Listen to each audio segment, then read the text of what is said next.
കോഴി മലയാളിയെ സംബന്ധിച്ചിടത്തോളം ഒരു ശീലവും സമ്പാദ്യവുമാണ്. ഗൾഫിലേക്ക് വരുവാൻ ഒരുങ്ങുന്ന ഒരാൾക്ക്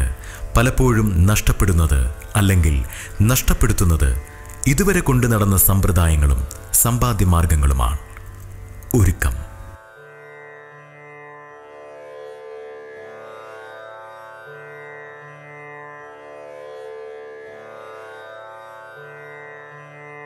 പതിവായി എന്നെ വിളിച്ചുണർത്താറുള്ള കോഴിയെ കൊന്ന് കറിവച്ച രാത്രി, പതിവായി എന്നെ വിളിച്ചുണർത്താറുള്ള കോഴിയെ കൊന്ന് കറിവച്ച രാത്രി, ഉമ്മറക്കോലായിൽ ചന്ദ്രിക എന്തിനോ ചിന്തയാൽ അലയുന്ന സുന്ദര രാത്രി, ഉമ്മറക്കോലായി ചന്ദ്രിക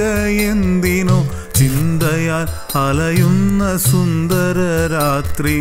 പരതുന്നു വാക്കുകൾ വീടിൻ്റെ കോണിൽ, ഞാൻ പറയാൻ പലതുണ്ട് പതിവ് പോലെ, കാച്ചിയ എണ്ണയിൽ തോർന്നൊരു കാർക്കൂന്തൽ കോതി പൊതുക്കി നീ നോക്കി മെല്ലെ, കണ്ടില്ല കണ്ണാടി തട്ടിന്മേൽ നീ നിന്റെ കുങ്കുമപ്പൊട്ടൊന്നു തൊട്ടതില്ല, അച്ചാറ് കുപ്പിയിൽ സ്നേഹം നിറച്ചു നീ, ചക്കവരട്ടിയിൽ സ്വപ്നം നിറച്ചു നീ, കൺമഷി ചാലിച്ച കണ്ണിൻ്റെ ഓരത്ത് കുഞ്ഞൊരു വാലു ഞാൻ വച്ച നേരം, ഓർമ്മകൾ കൊണ്ടൊരു പുഞ്ചിരി തീർത്തു നീ, സങ്കടം പെട്ടിയിൽ പൂട്ടിയിടവേ, ചറപറ പെയ്യുന്ന തുലാവർഷമഴയൊരു പരിഭവം പെയ്യുന്ന രാത്രി കൂടി, രാസ്നാദിപ്പൊടിയും ആയിഷാബനിയനും ഗുരുവായൂർ പപ്പടം കുഞ്ഞിൻ്റെ ഫോട്ടോയും തിരുകി നിറച്ചൊരു പെട്ടിയെന്തി, വാതിൽ ഇറങ്ങുന്ന നേരത്ത് ചോദ്യമായി എന്തിനാണച്ചാ ഇത്രയും ദൂരത്ത് ഒറ്റയ്ക്ക് പോകുന്നതെന്നെ വിട്ട്, എന്തിനാണച്ചാ ഇത്രയും ദൂരത്ത് ഒറ്റയ്ക്ക് പോകുന്നതെന്നെ വിട്ട്,